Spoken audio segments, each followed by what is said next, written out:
వించమూరు పంచాయతీ ప్రాంగణంలో బీజేపీ రాష్ట్ర అధికార ప్రతినిధి ఆంజనేయరెడ్డి మీడియా సమావేశంలో పాల్గొని ఈ సందర్భంగా ఆయన మాట్లాడుతూ నేషనల్ హైవే ప్రక్కన రైతులు భూముల విలువకు ప్రభుత్వం నుంచి తగిన లబ్ధి చేకూరేలా కలెక్టర్ చర్యలు తీసుకోవాలని డిమాండ్ చేశారు.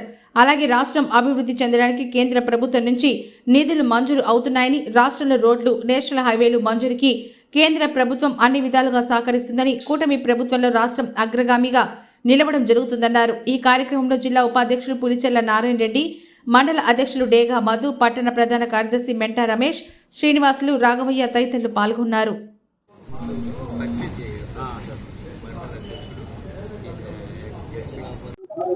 అప్పుల ఊబి నుంచి బయటికి తీసుకొచ్చి భారతదేశంలోనే అక్షర క్రమంలోనే కాకుండా అభివృద్ధిలో కూడా ఆంధ్రప్రదేశ్ మొదటి స్థానంలో ఉండే విధంగా కేంద్రము వేల కోట్ల రూపాయల సహాయాన్ని రాష్ట్రానికి అందిస్తుంది. ఇటీవల కాలంలోనే ప్రధానమంత్రి నరేంద్ర మోడీ గారు విశాఖపట్నం పర్యటన చేస్తూ వచ్చి విశాఖపట్నం వచ్చిన సందర్భంగా 2,20,000 కోట్ల రూపాయల పథకాలను ప్రకటించడము, ప్రారంభోత్సవం చేయడం జరిగింది. ఎన్నికల్లో ఇచ్చిన ప్రతి హామీని నిలబెట్టుకోవడం కోసము కేంద్రంలో ఎన్డీఏ ప్రభుత్వం, అదేవిధంగా ఆంధ్రప్రదేశ్లో కూటమి ప్రభుత్వం పనిచేస్తుందని ఈరోజు పెద్ద ఎత్తున ప్రజలు గుర్తిస్తున్నారు. రాష్ట్రము అభివృద్ధి వేగవంతంగా కొనసాగుతూ ఉంది. అనేక సమస్యలు ఉన్నాయి రాష్ట్రంలో. ఒకటి, రాష్ట్రాన్ని అప్పుల ఊబి నుంచి బయటికి తీసుకురావాలా. ఈ ప్రభుత్వం మీద సవాళ్లు ఉన్నాయి. ఈ రాష్ట్ర ప్రభుత్వం ముందు, కూటమి ప్రభుత్వం ముందు సవాళ్లు ఉన్నాయి. రాష్ట్రాన్ని అప్పుల ఊబి నుంచి బయటికి తీసుకురావాలా, రాష్ట్రం యొక్క ఆదాయ వనరులు పెంచాలా, కూటమి ఇచ్చిన హామీ 20 లక్షల మందికి ఉద్యోగ అవకాశాలు కల్పించాలా, అదేవిధంగా మొన్న ఎన్నికల్లో ఇచ్చిన హామీలు 6 పథకాలు ఒక సవాల్తో కూడుకునే వాటిని ప్రజలకు అందజేయాలా. వీటన్నిటి కోసము కూటమి ప్రభుత్వం నిరంతరం కృషి చేస్తుంది. రాష్ట్ర ముఖ్యమంత్రి చంద్రబాబు నాయుడు గారు పదే ఢిల్లీ వెళ్ళడం, కేంద్రంలో ఉండే పెద్దలతో మాట్లాడడం, రాష్ట్ర సమస్యలన్నీ వారి ముందు పెట్టడం, వారిని ఒప్పించడం, నిధులు తీసుకురావడం ఈరోజు మనకి ప్రతిరోజు జరుగుతున్న ప్రక్రియ ఇది. ఈరోజు అమరావతికి పెద్ద ఎత్తున వేలాది కోట్ల రూపాయలు వస్తున్నాయి. అదేవిధంగా పోలవరం ప్రాజెక్టును పూర్తి చేయడం ద్వారా ఆంధ్రప్రదేశ్కి ఒక లైఫ్ లైన్ లాగా తయారయ్యే అవకాశం ఉంది. కాబట్టి దాని మీద ప్రత్యేక శ్రద్ధ చూపించి పెద్ద ఎత్తున పోలవరం నిధులకి అందించడం కూడా జరుగుతుంది. కాబట్టి ఈరోజు కూటమి ప్రభుత్వం నిరంతరం పనిచేస్తుంది. అక్కడక్కడ కొన్ని సమస్యలు ఉన్నాయి, శాంతి భద్రతల సమస్యలు ఉన్నాయి, ఇంకా అవినీతి పరులను ఇంకా జైలుకి పంపించలేదని కొంత అసంతృప్తి ఉంది.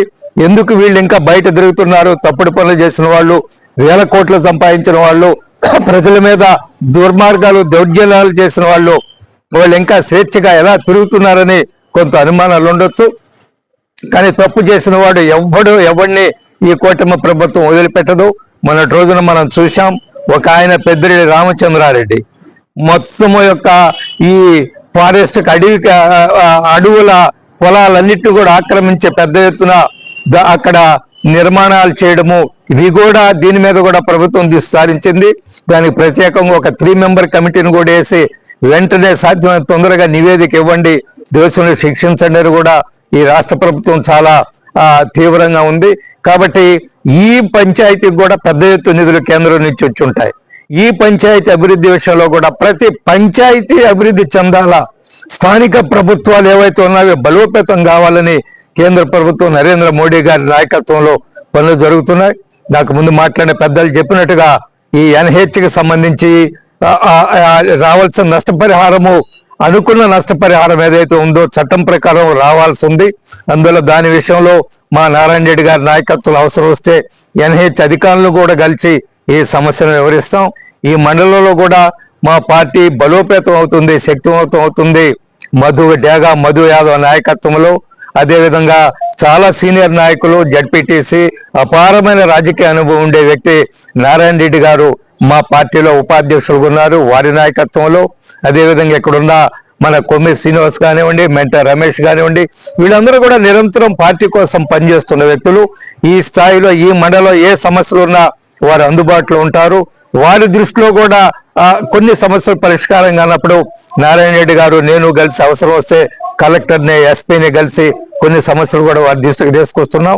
అందువల్ల రాబోయే రోజుల్లో ఈ మండలంలో కూడా ప్రత్యేకంగా వింజమూరు చాలా మంచి పంచాయతీ, ఇది చాలా రాజకీయ చైతన్యం ఉండే పంచాయతీ. ఇది అనేక మంది రాజకీయ నాయకులను ఎక్కడి నుంచే తయారయ్యారు.